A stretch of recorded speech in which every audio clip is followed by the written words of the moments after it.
I'm Bertram Male, and this is Michael Littman, and we are co-directors of the HCRI. And Michael will say very briefly what the HCRI is if you don't know. I will, first of all, welcome all our speakers and panel members and guests from out of town on such a beautiful day. Brown presents itself, I think, in a very attractive fashion, even though it's a little darker here. We will be able to have lunch outside if you'd like. And yes, on the green, if you'd like. We have little lunch baggies that will allow you to do that. We have also several breaks. I hope you all got a program that is relatively tight. So awesome, we already are starting 10 minutes late. My Austrian roots will make me one of the, okay, we have to move on.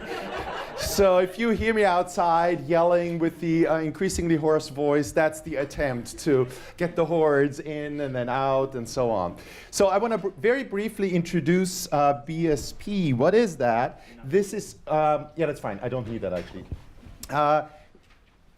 BSP is the Behavioral Science and Policy Journal that also is an association that is represented by Kate Wessels over here. She's the associate director. And what BSP is trying to do is bridge the often very deep gap between, on the one hand, behavioral science, also legal and policy work that doesn't really reach the actual policy makers, decision makers, the practical people. And so through a journal, through convening meetings, they try to actually translate this research. And so 4 of our talks today are featured as BSP talks because they are in their first draft of an eventual Spotlight contribution. Spotlight is something like a special issue embedded in one of the issues of the Behavioral Science and Policy Journal.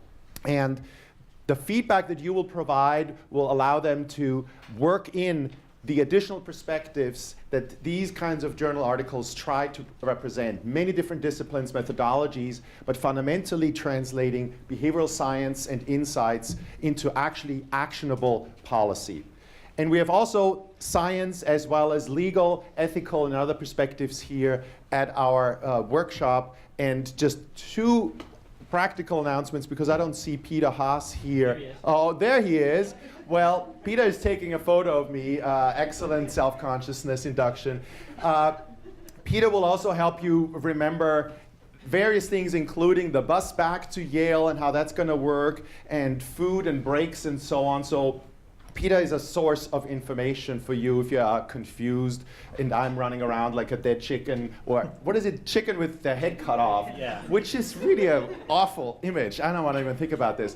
And that's right. How then can that run? So this is another gap we try to bridge. Yeah, I know. I have seen the videos. Anyways, this is putting us too far off. So I want to give Michael briefly a chance to tell us what HCRI is, and then we'll get started in earnest with Ernest. Davis. And others. Hi, everybody. Thanks. So I'm Michael Littman. I'm with Bertram, co-director of the Humanity-Centered Robotics Initiative. And our purpose in putting together the HCRI is to think about pushing robotic technology forward, but very cognizant of the impacts it has on society. And so we decided that one of the things that we would need to do is try to continually bring people together across disciplines to talk about the important issues about how robotics and society are interacting. I saw a New York Times article, I don't know if it was from today, but I saw it today, about some maybe early evidence that concerns about the impact of robotic technology on the labor market are starting to actually show up in the data. It's not such an abstract problem anymore. It's going to be potentially of growing relevance and growing observability. And so I think it's really great that everyone came out and are going to be talking about these issues in lots of different ways here today. So I think the plan is to kick off the first block. So if we could have the panelists / speakers come up and sit near their names. This is a really cool group of people from all over. We got Massachusetts, we've got California, we've got New York here in Rhode Island. And everyone has 15 minutes to make a statement of topics related to getting societal benefits right. So I think we have Ernie as the first speaker. Okay. Okay, so I want to talk in my 15 minutes about how we avoid the dangers of AI. The advantage of having only 15 minutes is I get to say things without having to defend them because there's no time. I want to make 6 points. First of all, briefly, that general artificial intelligence and the singularity are nowhere near. Secondly, parenthetically, that the greatest short-term danger, as far as I can tell, is the Internet of Things. Thirdly, that though the singularity is nowhere near, conventional AI can be very dangerous. And fourth, that the people who know about what to do about this are the computer security people, and those are the people we should be talking to. Fifth and sixth, I want to talk a bit about the principles that were decided on or proclaimed as a result of the conference at Asilomar, which seemed to me a start, but should be strengthened. Okay, so this the first point I'm largely going to leave up to Gary Marcus, who will be speaking this afternoon, which is that the state of AI, the state of the art of AI is really nowhere near human-level intelligence, or still less near a singularity. AI systems are just very far from understanding perception, text, manipulation, the world in general.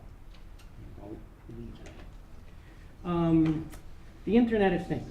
As far as I'm concerned, if you were a director and you want to make a really scary, really plausible, technologically based disaster movie set within the next 5 years, what it would be about is a cyber attack that takes over the cars, airplanes, trains, elevators, household appliances, everything that's currently connected to the Internet.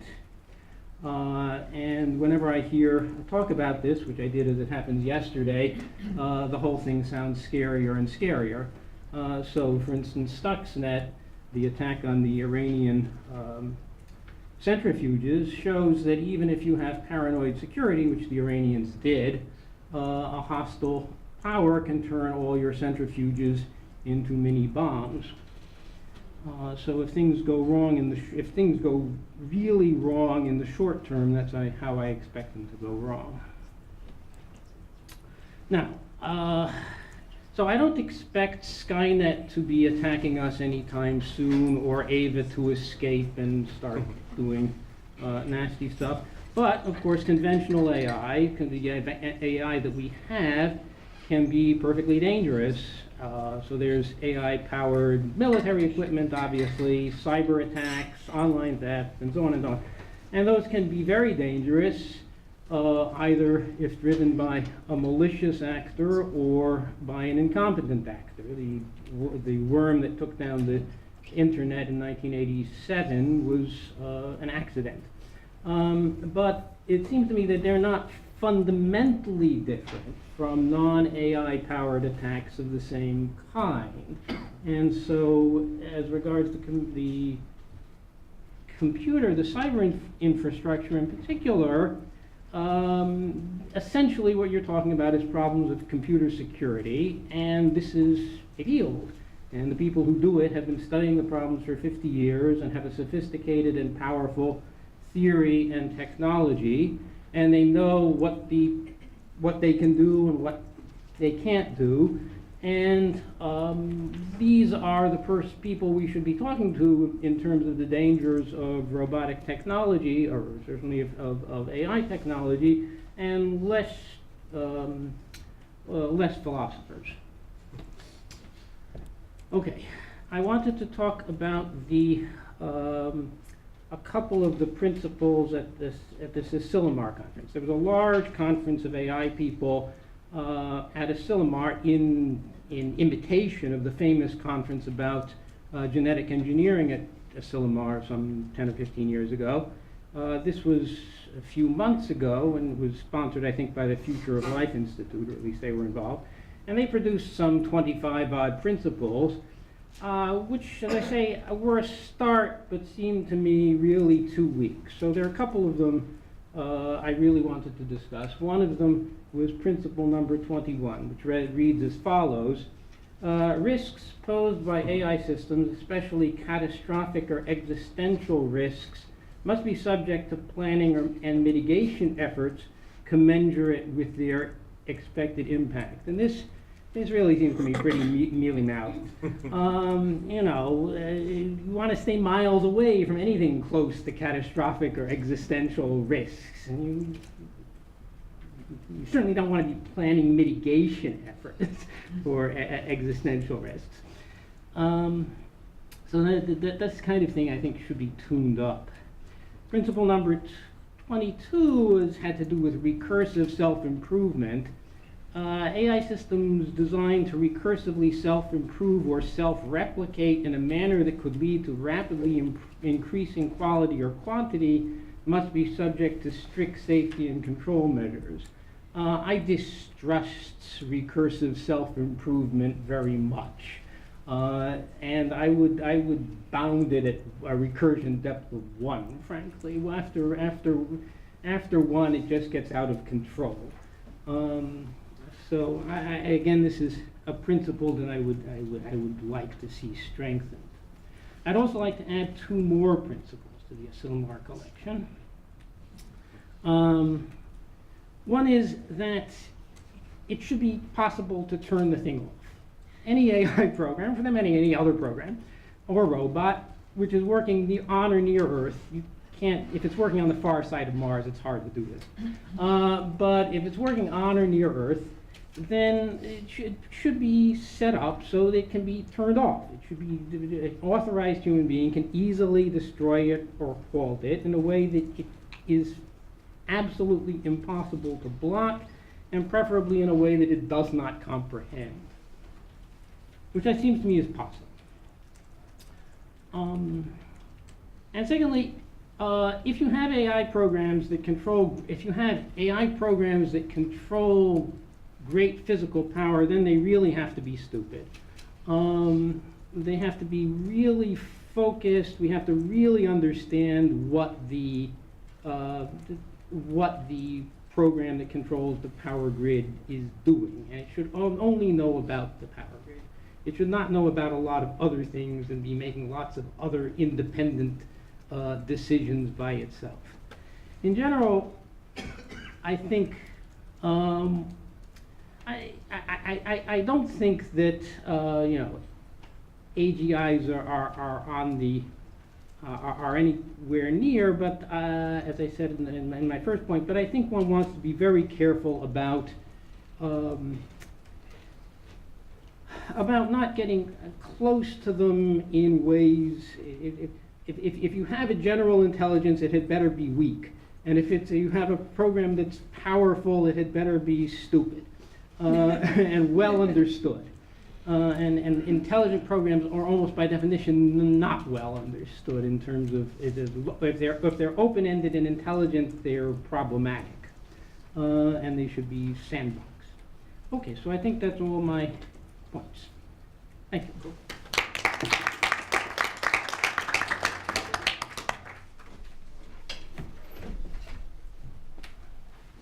So this is our speaker to audience communication here.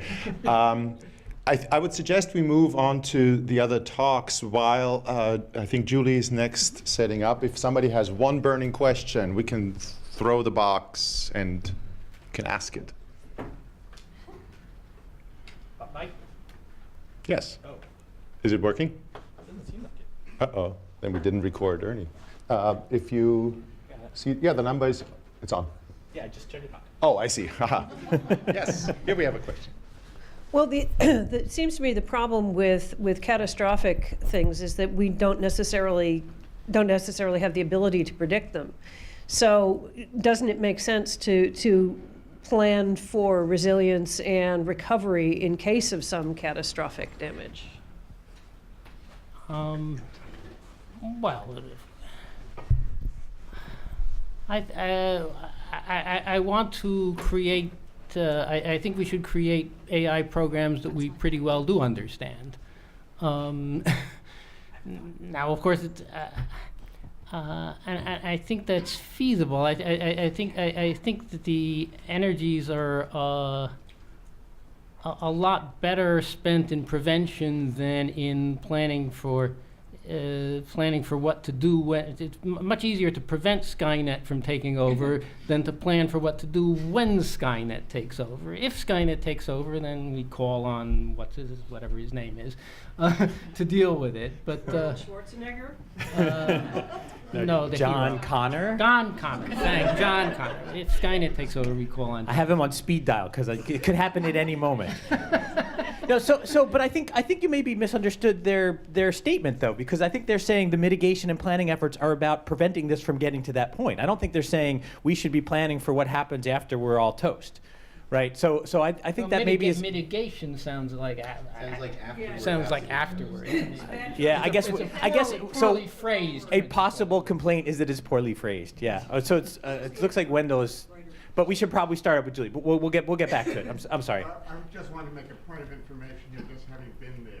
Oh, Yeah. First fair of enough. all, those principles were largely lifted from nearly every other report that had been issued before. Principles, in other words, in other words, somebody read all the reports that went on beforehand. But the other important thing to know about this is the group that put all that together, the Future of Life Institute, their whole involvement in AI has been around superintelligence. In other words, they look at other issues like technological unemployment, but superintelligence is really what they care about. So this wasn't so much about stopping us from ever getting to superintelligence as much as if you look at those principles a little bit more closely, you'll see that they're largely about also reserving the right to pursue superintelligence, presuming we can do it in a beneficial manner. Thanks. All right. So all right, Julie Shah is next. Wonderful. Hi, it's a pleasure to be here today. So I'm interested in developing intelligent machine teammates to enhance human productivity in both decision-making tasks and in physical tasks. And what I want to talk about today is, over the last maybe 5 years or so, what we've perceived as the opportunity in robots supporting physical work in industrial environments and assembly manufacturing.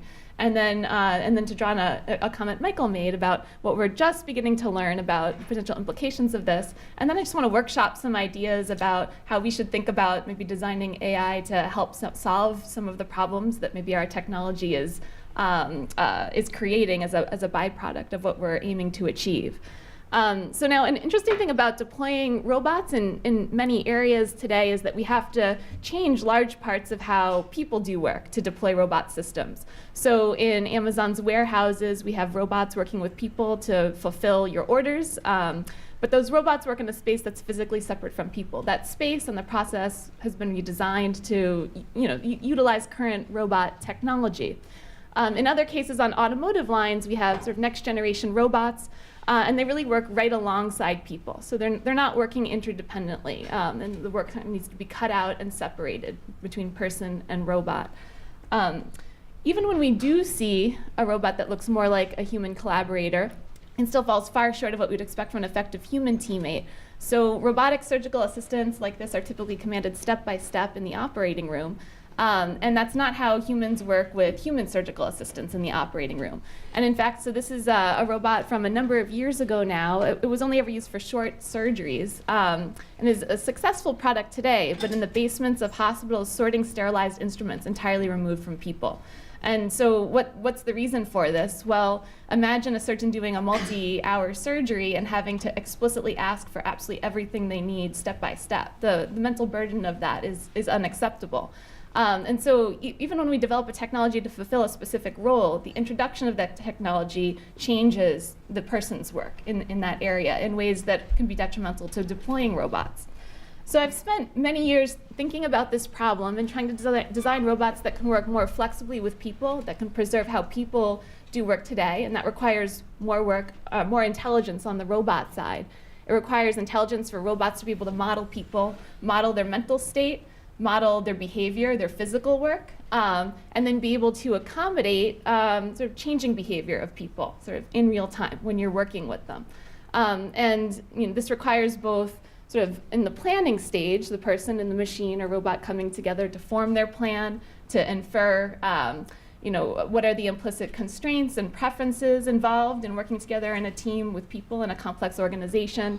And then it involves actually doing work. So if this is sort of like learning how to play the game or trying to infer the rules of the game, we then need to play the game, and people don't do anything in a predictable way. So you need to be able to accommodate disruptions due to the nature that, the fact that sort of people are involved in this work. So the focusing on the manufacturing area, so more flexible robot systems, even robots that just have a little bit of look ahead information about what a person will do on some short time horizon can, you can see enormous benefits from that. It can reduce human idle time in performing work. It can reduce total time to complete the task. It can improve measures of safety in terms of separation distance between human and robot systems. And in many applications, this is a really big deal. So in automotive, for example, by some estimates, a minute of production time can have the value of $1,000 or $10,000. So a second, reducing some part of your process by a second can make or break the business case for introducing a new technology. So there's been sort of enormous economic motivation to develop collaborative robots, for example, in automotive, in aerospace, places where work is still done primarily manually, and needs to be done primarily manually for some time.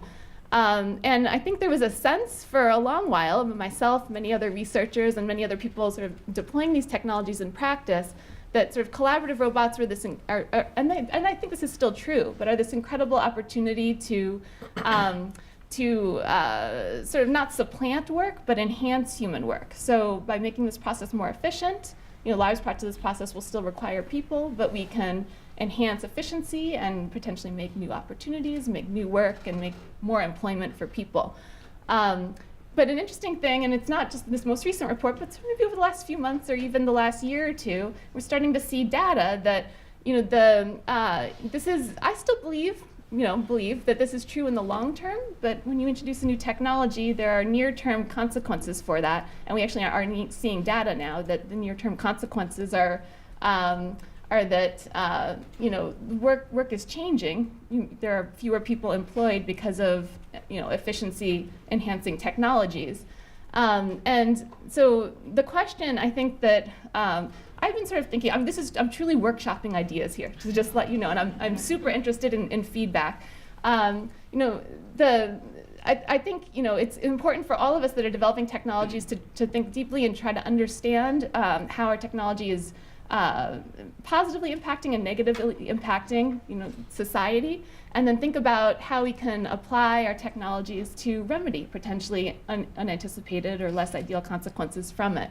And so one of the things I've been thinking about is robots that are able to sort of model people.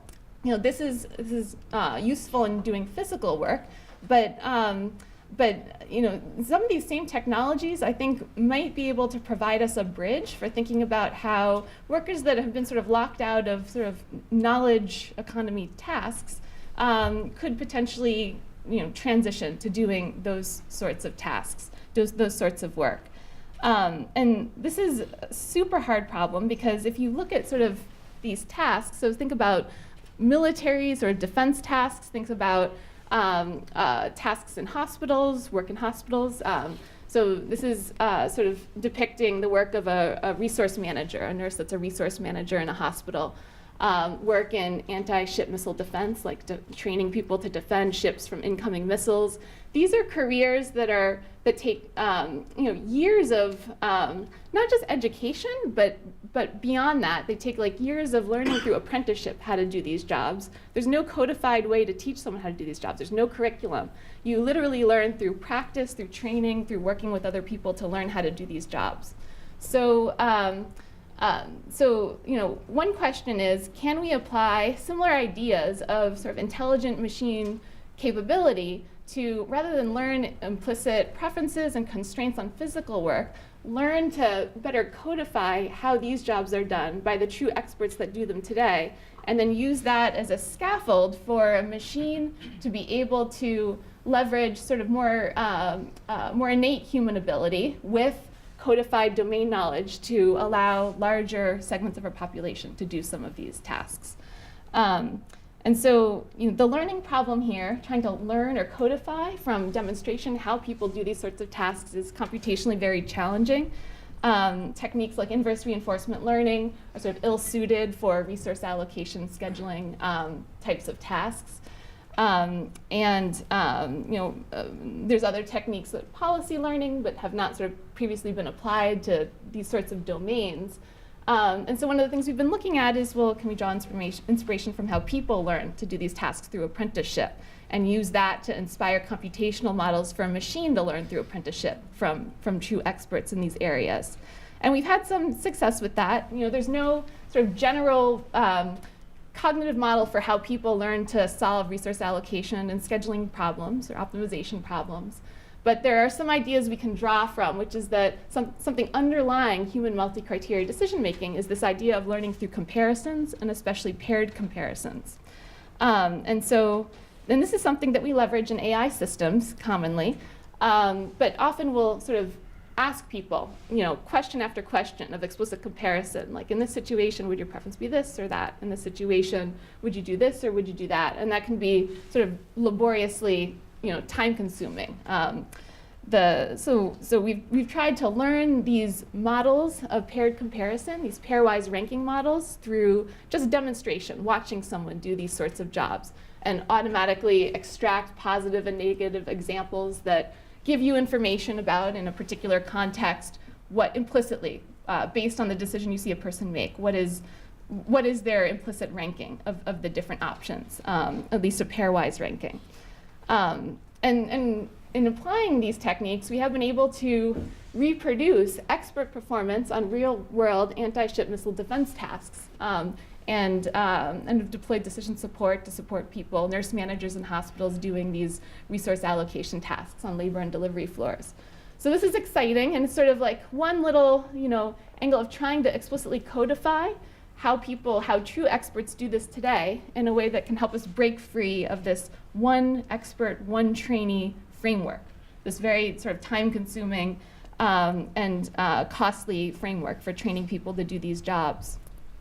And so my next question is, if we can codify or develop a computational model for how people perform these jobs, their strategies for performing these jobs, can we use that in conjunction with optimization or computation to maybe do the job better than an expert does it, or at least provide a framework for a non-expert to come in and support a machine in doing these jobs? So through a human-machine partnership, can we make these jobs, can we make people useful to machines in help solving these problems? And can we make machines a way of making more opportunities for people to sort of do these sort of knowledge work, these sort of knowledge-based jobs?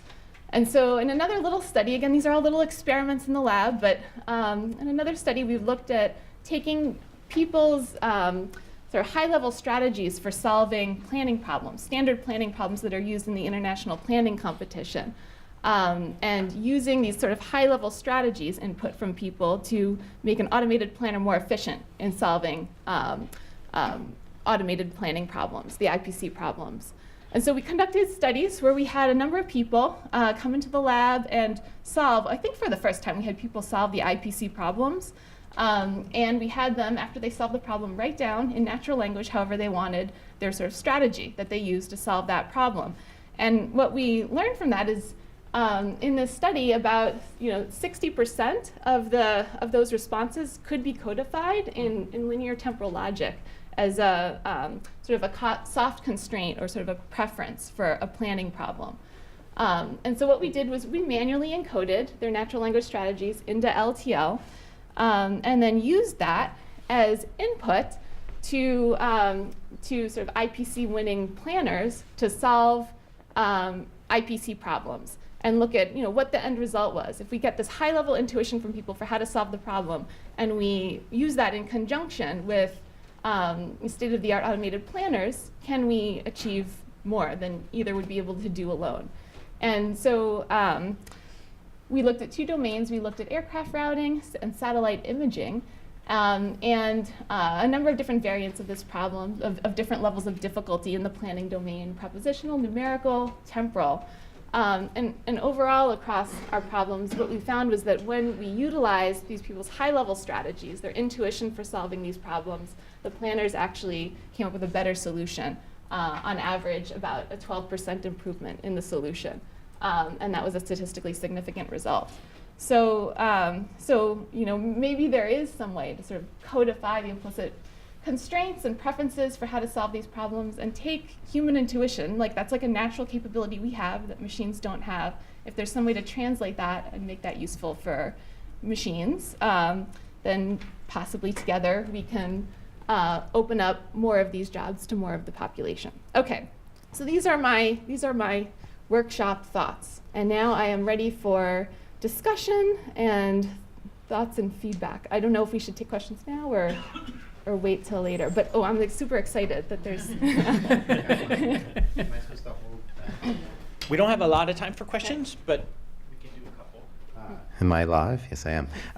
So how much domain-specific engineering do you need in each domain before you can start to have this human guidance? So my worry is that all the deep learners are going to say, well, we don't need anything. We can just play 100 different Atari games, and you need to hand engineer all of this. Yeah. So so are you asking particularly about the techniques that we've developed, or sort of more? Yeah. Both. Yeah. So in the sort of apprenticeship scheduling work, where we're taking observations of people, experts making decisions, and reformulating that into a pairwise ranking model, there what we still rely on is some domain expert telling us the features that are important to consider when solving the problem. But there's literature that says that that's a reasonable thing to ask people to do. What's much harder is to ask them to tell you exactly how they use those features of the problem in all these different contexts to make their decisions. So in that sense, even in sort of the crafting of the model, there is human input in sort of what we've done so far. So manually crafted models, and then you basically set the weights with the human expert. Yeah. So you ask the person to identify sort of basically the feature vector that matters for the context of their decision making. The second work in trying to translate sort of high-level strategies from natural language into LTL. So our motivation there is to try to move towards more domain-independent ways of taking user input to guide an automated planner. And there's and that's sort of the underlying motivation. You don't want sort of an expert in a particular planner to help craft the heuristics, but if there's some way you can take sort of a more general specification of how to solve the problem using the human's domain expertise, but translate that in a way that doesn't require the human to understand the inner workings of the planner, that's ideal. Someone else got the magic cube of... Well, can we maybe switch over? Yeah. One more question. I think my question was kind of on the same line as his. It was trying to understand the process of once you get this input about how the human is solving the problem, what goes into that? Is that the machine learning then, and that's encapsulating that learning process into some new, I guess, rule or something that it uses? Or is it the human collecting this information and constructing a new rule or a new solution? Where's the, where's the process, the computer-human loop going on there? So can you specify in which work? Because it's a little different. The last one you were in the talking last about. one. Yeah. Okay. So in the last one, what we did was we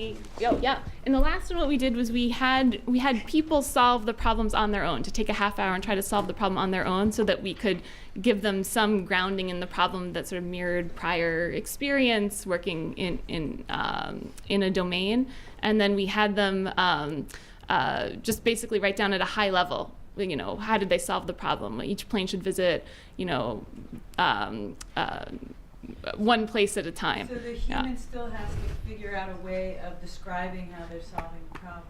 Yeah, we let them do that free form, but then the question is, of all those free form responses, is there some language we can translate that into that's also meaningful for the automated planner? And that was one of our questions in doing that work.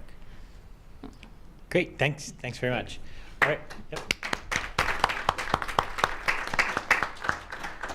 All right, so just like Ernie and Julie, Milind has a lot of interesting ways of thinking about these kinds of issues. And I think it's especially interesting to hear him speak because he also runs a new center, like within the year, new center that overlaps, I think, in some of its primary philosophy with the sort of stuff that we're doing here. So I'm very excited to hear about what Milind has to say.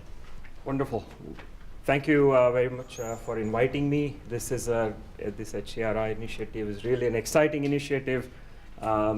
So we run a sister center. My name is Milind Tambe. I'm a founding co-director of the Center for AI in Society. And the motivation is indeed that, conversations about the negative future consequences of AI is what we see dominating the news. But there is tremendous positive that we can do right now, and that is the focus of our center. It's a collaboration between our School of Engineering and the School of Social Work. Our mission statement is to advance AI research guided by the grand challenges of the American Academy of Social Work and Social Welfare. There are 12 grand challenges. I'm just listing a few of those. So these include things like end homelessness, achieve equal opportunity and justice.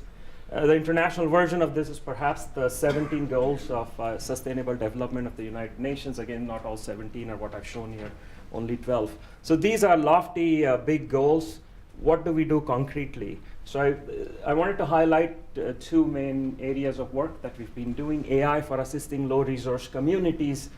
So here, working with the homeless shelters in LA, our goal is how do you spread information about HIV amongst homeless youth? The challenge is that we have these social networks that are highly uncertain. So within this, using AI for influence maximization, we can show that AI algorithms in practice, that in pilot tests that we've run, achieve far more spread of information and increase the HIV testing amongst homeless youth compared to traditional methods. And I'll talk more about that. I'll also talk very briefly about our effort for AI for protecting endangered wildlife. This is work that we've been doing with the Uganda Wildlife Authority and Wildlife Conservation Society.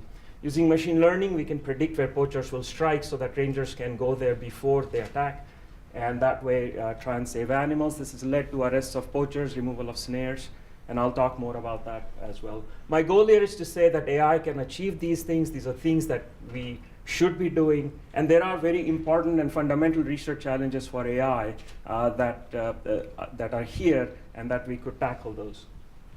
There's also other interests I'm not going to talk about. AI for public safety and security. This is a long-standing area of work that we've been engaged in, which is working with law enforcement. We have large numbers of targets to protect, not enough security. How do you then efficiently, optimally allocate these limited security resources? We've solved these problems using so-called security games. Massive scale games, when solved, give us randomized patrols, for example, around the Staten Island Ferry. If you've seen the US Coast Guard running their patrols, or in Port of New York or Boston, that's run by solving these security games. Similarly, assigning air marshals to flights on a randomized basis. We've done a lot of work with law enforcement in Los Angeles area, with the LA Sheriff's Department, with the LAX Police, and so forth, who all use this security game-based software. But I'll not talk about that. There are many other projects at our center. Understanding gang violence in LA. This is work in collaboration with UCLA anthropologists.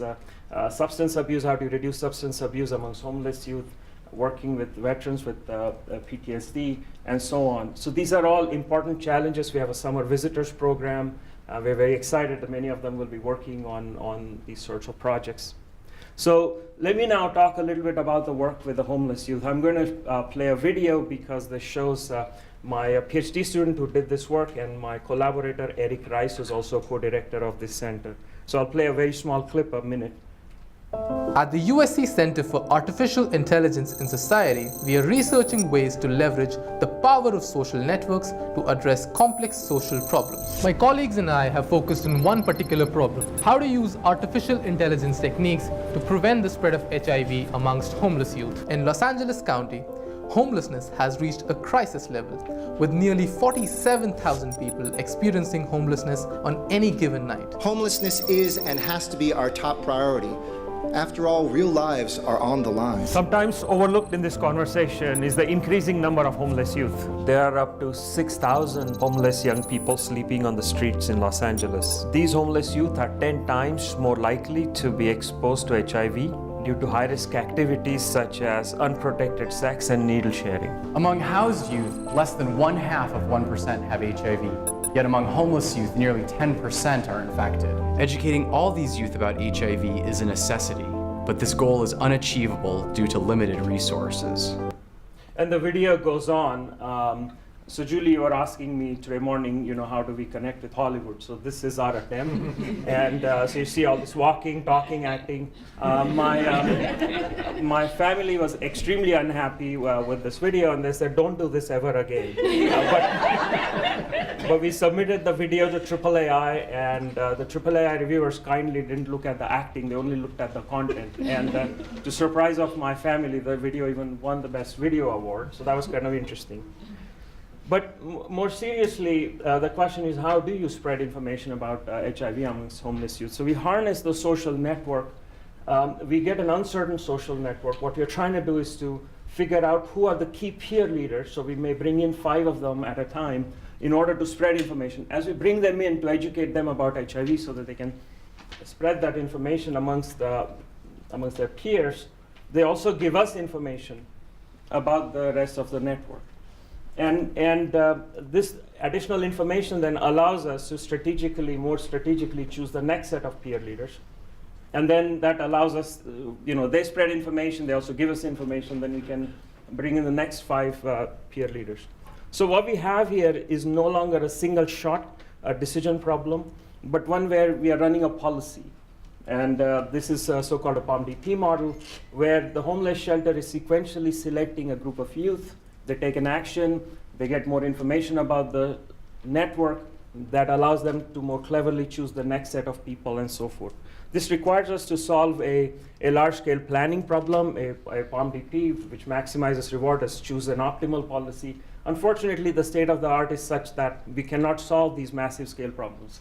And so this shows you that there are very important and fundamental AI research problems in these types of domains. So one of the things we realize, so this is that there is underlying these communities, a community structure, kids that hang out on the beach, kids that play basketball and so forth. And so we can do graph partitioning, and by using that, we are able to solve these large-scale POMDPs. And so this is showing you in simulation the impacts. This is first just simulation results. We are looking at how many non-peer leaders were influenced, how many of them got information about HIV. The 2 green lines are our healer POMDP-based algorithms. You can see that they achieve significantly higher rates of spreading information about HIV compared to alternatives. The gray line here is degree centrality. This is the traditional method of spreading influence. This is what the homeless shelters traditionally employ. Blue is random, so it's a sort of taking communities and then choosing randomly within those. Yellow is some other method and so forth. I think you forgot to. Yes, I did. I yes. forgot. So it's permanently 15. That's right. But I'll finish. I'll finish on time. So this is simulation, showing that in simulation this works well. But how well might it work in practice? So this is a pilot test that we ran. We recruited 170 youth, 60 under healer condition. We tried to improve healers, 60 roughly under that condition, and 55 degree centrality is the traditional method. Bring in the most popular youth to spread information about HIV. And the way this works, we have a preliminary homeless youth network. We then choose 4 youth based on the healer program. They come in, they give us data about the network. Healer then says, okay, bring in the next 4 youth, and so forth, and we do it thrice. So we did this, we ran these tests. There's a large team of students who were involved, and here are some results. On the y-axis here is how many non-peer leaders, those that we did not involve in training, got informed about HIV. You can see that 70% in healer and healer plus condition, and only 25% or so under degree centrality, showing that these POMDPs led to far more information spread amongst, so the AI programs really helped in spreading information about HIV.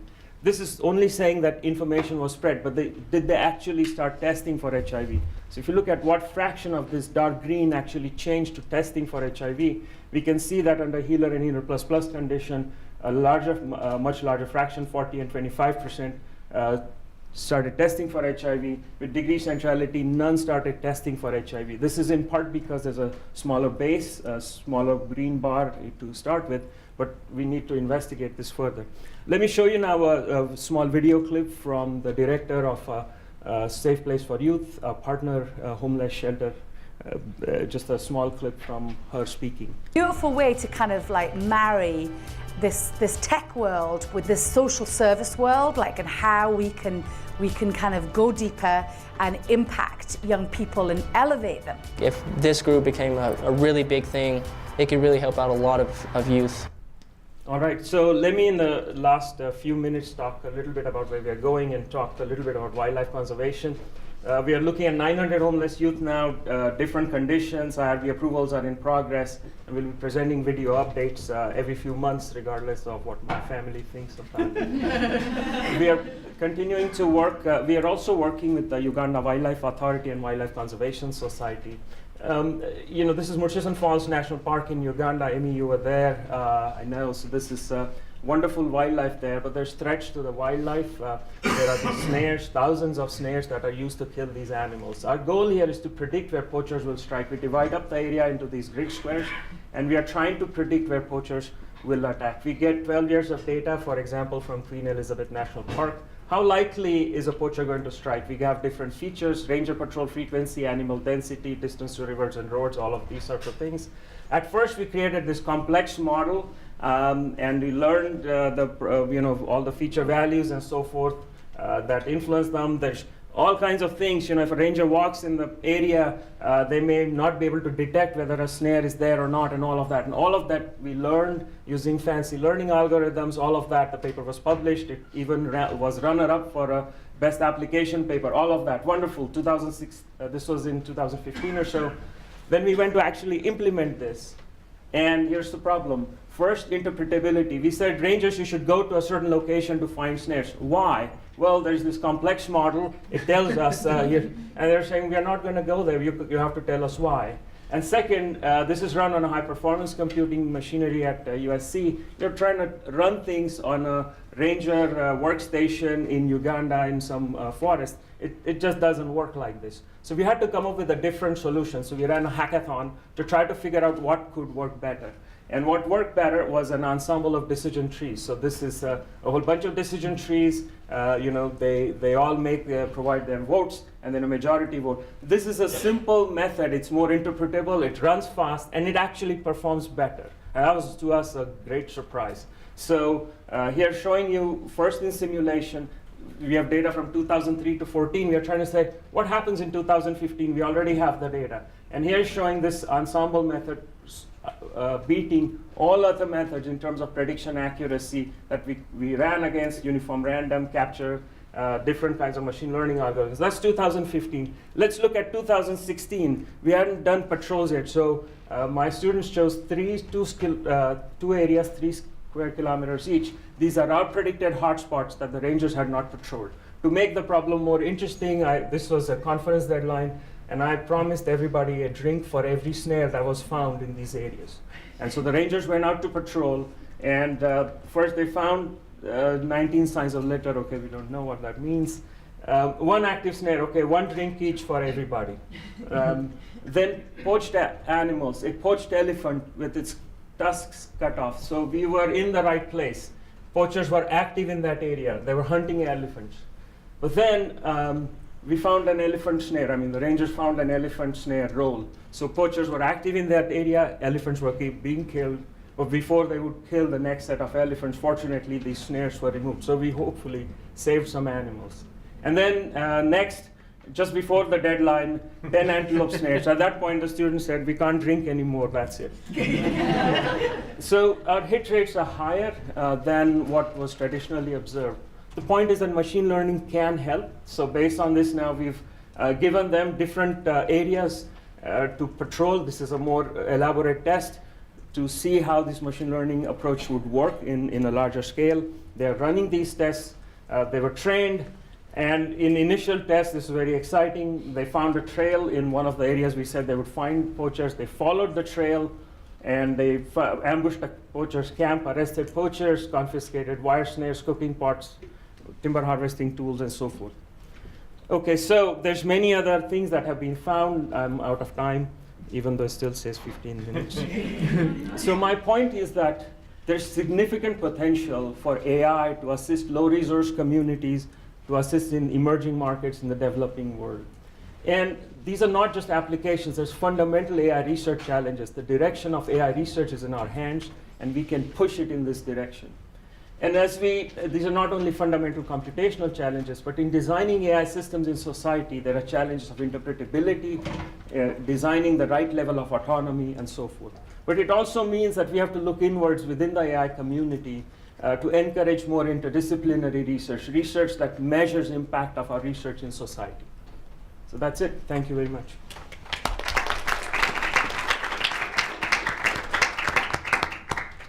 Fantastic. Yeah, wonderful. Nice complements between the various talks, really covering things from lots of different angles.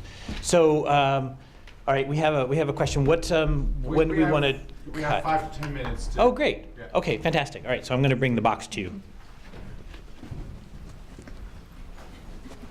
Thanks. So I'm curious about some of your work with law enforcement, like in LA in particular. When you're designing these models and choosing the features that impact resource allocation, air marshals or police resources or whatever, how do you determine when the features you're choosing as important become proxies for things that are protected classes? That's a really, really fantastic question. In the case of the air marshals, for example, and many of these other domains where we are focused on counterterrorism, this is really very important. I get singled out every time I walk through airport security, no matter what part of the world I'm in. In Australia, sometimes like I'm visiting and this person says, "You're selected for a random check." I say, "Yeah, right." So this is very important. In our models, particularly using game theory and so forth, where there is no data, fortunately for counterterrorism, there's very limited data available. We often rely on worst-case assumptions. So we are trying to play very conservatively, assuming that the adversary is super smart and can make observations and try to hit our weak spots. So as such, it's not really creating a model of the adversary based on past data, because there is not much to go with, and really just looking at, playing against itself, if you will, in a game theoretic fashion to look at the worst case. But where there is data available, for example, with crime, we have a program that's operating within our own campus. We use our own medicine. We have to be very sensitive, and there it's really just space and time. We aren't looking at any other features, so it's sort of a more probabilistic prediction based on just space and time of where crime may occur. But this is a really very important question. This is something that we need to be highly sensitive about, and make sure that there aren't any the hidden factors that are being considered. And so we are very interested in understanding if there is something going on that we don't understand. And as I showed you, being able to explain and interpret this research really is an important feature of the problem set. And I can speak a lot more about it, but I don't know if that's needed right now. Thank you. Great. All right, Bertram has a question. So I have a question for Julie. It's really fascinating to think about the possibility of actual teamwork between machines and humans, and especially in the context of maybe training new humans to learn something that experts know. However, you didn't quite address what actually happens when these rules are codified, when the machines get better, not just with the higher level strategies, but also with executing maybe more reliably, without being drunk during work time and other things. Do we then ever need the humans anymore? I mean, exactly the question that you posed earlier, we want to enhance rather than replace. What are your mitigating factors to not let that eventually happen? Or do we just have to live with the fact that that's going to happen and we just put the humans onto new tasks, in which case the question is what those new tasks would be? Yeah, so I guess it's almost more like a personal philosophy type of question. So in many of the domains we work in, it's there's really no discussion in anti-ship missile defense that this is going to be turned over to a machine in the foreseeable future.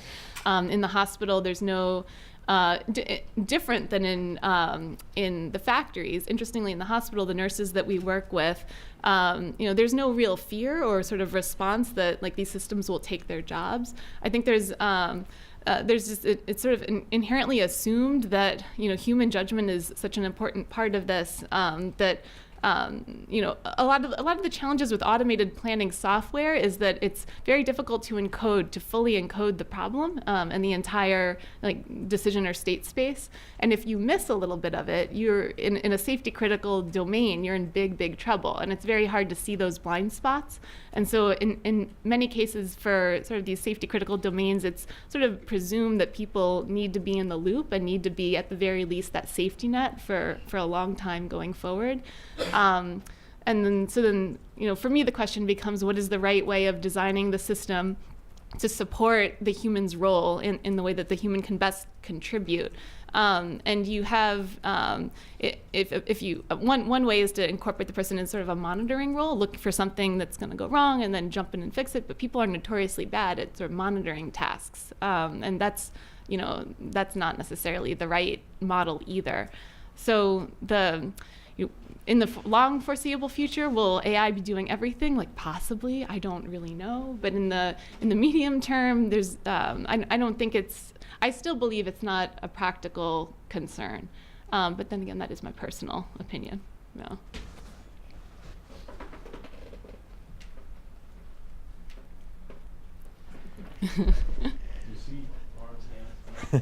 This was me. I have arms and hands. That's why I didn't see you. So I have a question concerning the stuff that Ernie was talking about. So you made the case, I think somewhat compellingly, that computer security experts maybe have some role to play in making these systems safer. I know that Peter Haas, the Associate Director of HCRI, has made this case as well. Are you saying that this isn't really our problem, the computer security people are on it, or that we need to be engaging the computer security people to think about some problems in AI and automation? And if so, do you have any thoughts about how to attract them to these problems? What are the sort of things that they care about that are going to make them want to study this with us? I think they'll naturally tend toward these problems. Because as in particular in terms of cyber attacks, those will be increasingly, they are increasingly driven by bots. And one thing that the security experts want to do is to understand what can be done by bots or by human-bot combinations. My point is more as advice to the AI community, that when we think about these issues, we want to view, there's a tendency in the AI community generally to ignore the work of the rest of the computer science community. And this comes up in a variety of issues where we get very tunnel vision. And I think we need to avoid that.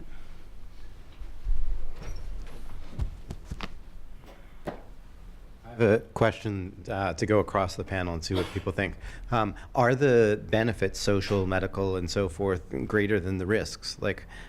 Many of us work in this field and assume that that's the case, but people rarely articulate the argument. So it's easy to sort of piecemeal point to a particular benefit or a particular risk, but do people have views about the overall balance between the two?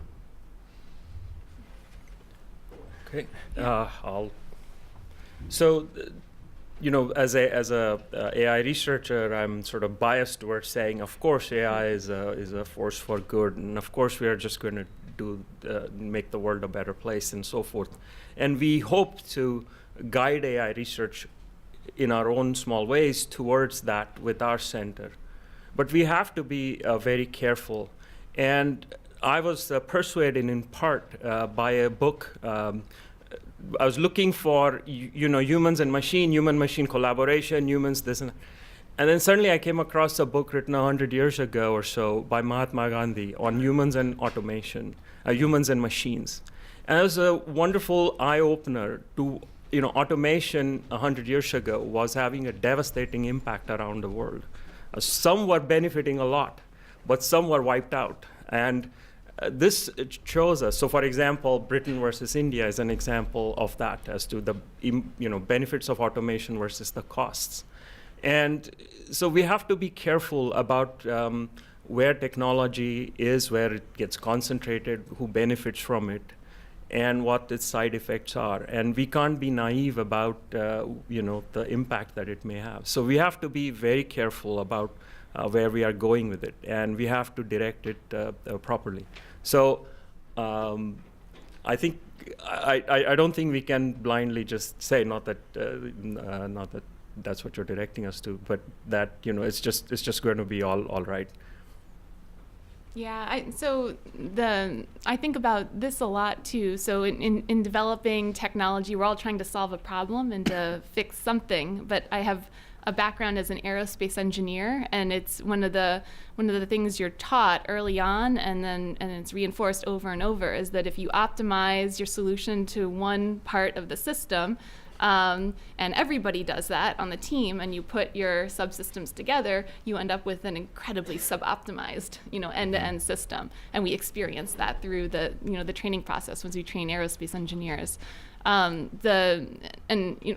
these systems sort of become embedded in sort of more complex system of systems, we have the same issue. Like, we'll solve one particular task or problem, but there's going to be unanticipated consequences, and unless you're optimizing for the larger situation, you're not necessarily you're achieving the goals you originally set out to achieve. And so in the long term, new jobs will be created and there'll be new opportunities, but I think it is our problem what happens in the short term, and that we have a role to play to address the issues in the short term as well. Gary, can you pass it back? I just wanted to jump in on that last point, and I don't want this to sound like sort of pulling rank or something. So I'm an economist, and I'm going to talk later, and I'm not going to claim that I know the answer to any of these questions about, who technology is going to help in the short run or hurt, and what policies could mitigate that. But I find it a little odd that so you're an expert in taking certain processes and automating them or having computers enter the decision loop. So it's odd to me that people would then ask you what the social impacts of that are going to be. It seems to me that that's a question that requires a completely different set of tools, and I have complete respect for what everyone on this panel is doing. And as I say, I don't know the right answers, but it seems to me sort of a very odd path to start out on, to say, oh, you're in the business of teaching computers to think like human decision makers. What are the social implications it can be, and what tax policy might fix that problem? Yeah, I 100% agree with you. I do not have training to answer those questions, but it is important, I think, that the folks developing technologies try to understand the implications for the work that they're doing, ideally in collaboration and discussion with people we don't normally talk to at our technical meetings. But I agree with you, yeah.